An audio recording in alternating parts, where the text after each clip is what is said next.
Жастарды радикалдық идеялардан сақтандыруға бағышталған дөңгелек үстел өтіп жатыр. Мен қазір ғана соған баяндама жасап шықтым.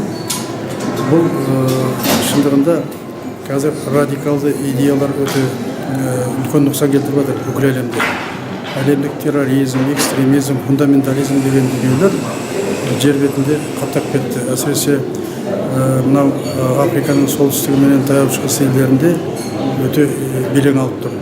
Мынау Аль-Каида, Даиш немесе ислам мемлекеті дегендердің өзі бұл идеология әрине. Сол идеологиямен қаруланғандар билікке таласып жатыр. Әп-әдемі ел Ирактың бытышын шығарды. Әп-әдемі ел Ливияның бытышын шықты. Сириядағы жағдай анау.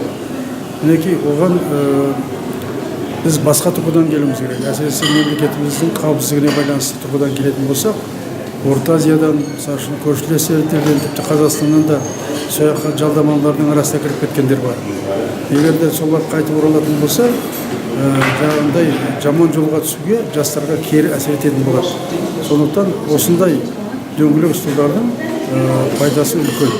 Оны біз талқылап, ұсыныстарымызды беріп, қалай алдын алуға болады, оның әдіс амалдары қандай, осы мәселелерді жиі талқылап тұруымыз керек. Мен жаңа ұсыныстардың бір ретінде айттым, кеңес одағы кезінде білім қоғамы дейтін болатын.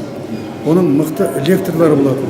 Білікті білімді сондай лекторлардан топ құрып, жоғарғы оқу орындарында, орта мектептерде, орта оқу орындарында жағындай лекцияларды жиі оқып тұру керек.